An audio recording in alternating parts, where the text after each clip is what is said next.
In questo video voglio parlarti di 3 passi straordinari, io li ho definiti i 3 passi dell'amore quando finisce un matrimonio. Vediamoli subito.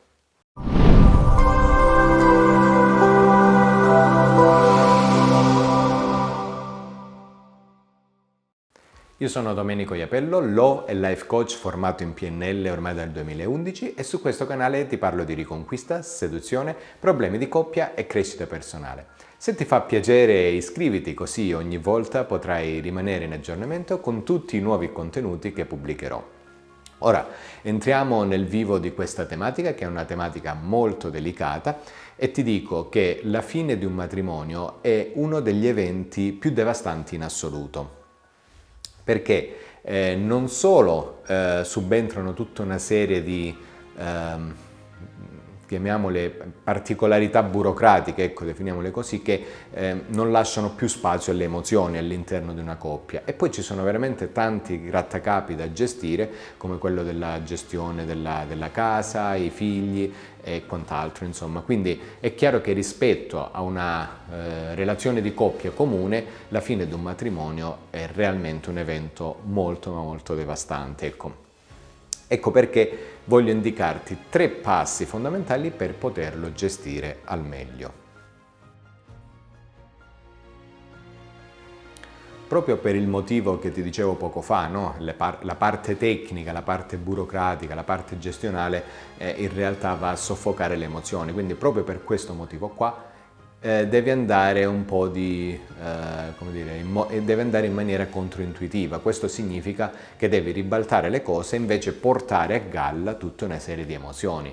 Emozioni soprattutto efficaci. Quindi quello che ti chiedo è, quando sei davanti all'altra persona, qualsiasi cosa sia successa, anche una situazione piuttosto complessa, una situazione grave, un tradimento, qualsiasi situazione sia accaduta tra di voi che ha portato alla fine di questo matrimonio, inizia a veicolare delle emozioni positive. Alla fine, quando hai dato, ok, dentro di te hai costruito qualcosa di forte e di solido che non ti permetterà di fare passi falsi in seguito, quindi nel tuo futuro. Quindi sostanzialmente quello che io ti chiedo è di comunicare con l'altra persona in maniera più emozionale. Invece di dire perché hai fatto questo, invece di dire perché dobbiamo gestirla in questa maniera rispetto a quest'altra, inizia a dialogare sotto forma emozionale. Come ti senti a fare questa cosa? Ti andrebbe di fare quest'altra cosa qua? Possiamo parlare di quanto, non lo so, sia stato bello tra di noi stare insieme e quindi a questo punto gestire i figli in un modo nuovo? Possiamo dialogare, possiamo ritagliarci un attimo di tempo? Ok, è finita tra di noi, va benissimo. Possiamo ritagliarci questo tempo per dialogare in maniera più emozionale? Ecco, cerchiamo di dare spazio, di portare avanti le emozioni. Questo è il primo passaggio in assoluto. Proprio la parte emozionale è uno dei 3 passi dell'amore, quindi il primo, ok? Il secondo passo dell'amore quando finisce un matrimonio è quello dell'ascolto. Inizia da oggi ad ascoltare in un modo nuovo, inizia ad ascoltare con il cuore, inizia a chiederti mentre stai ascoltando l'altra persona cosa è giusto dal suo punto di vista, cosa è vero dal suo punto di vista. Cosa abbiamo tralasciato dal nostro punto di vista, quindi di coppia.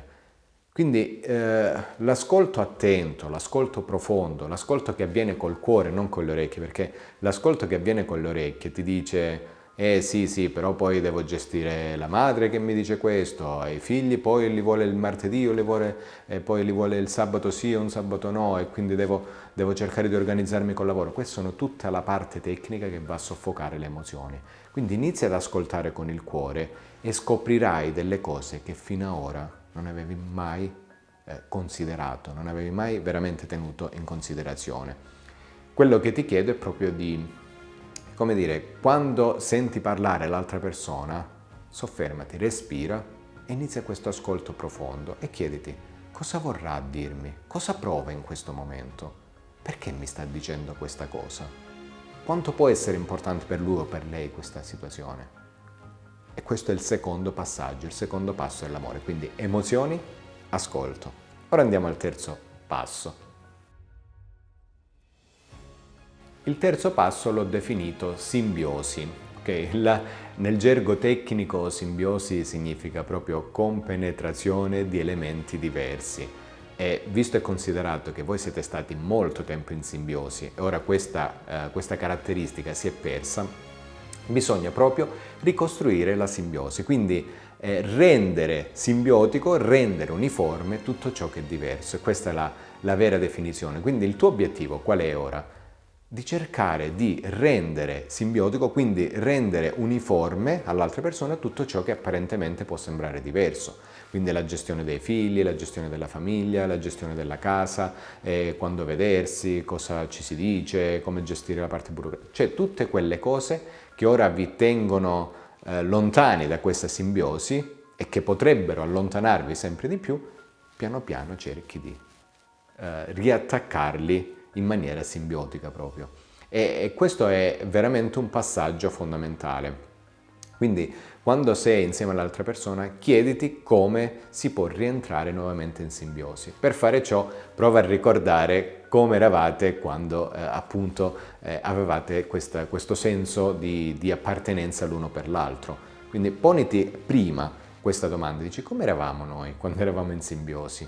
Cosa facevamo?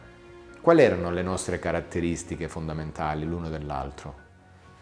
Iniziamo così, ok? Ti posso garantire che questi tre passaggi, che poi appunto sono le emozioni, l'ascolto e la simbiosi, sono veramente i tre passi dell'amore che magari non ti faranno tornare insieme all'altra persona, ma ti metteranno nella condizione di vivere la vita in un modo totalmente diverso, soprattutto vedere le cose in un modo diverso. Quello che molto spesso genera dolore quando finisce un matrimonio, quando finisce una relazione, è proprio la parte successiva, quella quando le cose sfuggono di mano e nessuno poi ha il potere, la forza di poterle risollevare.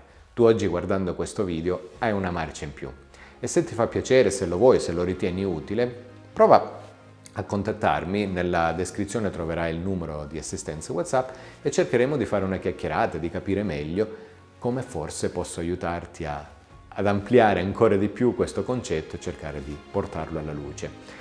Se ti è piaciuto questo video lascia un like, scrivi il tuo feedback nei commenti, magari suggeriscimi anche qualche altro video, tematica che vorresti vedere, ascoltare e grazie per il tempo che mi hai dedicato.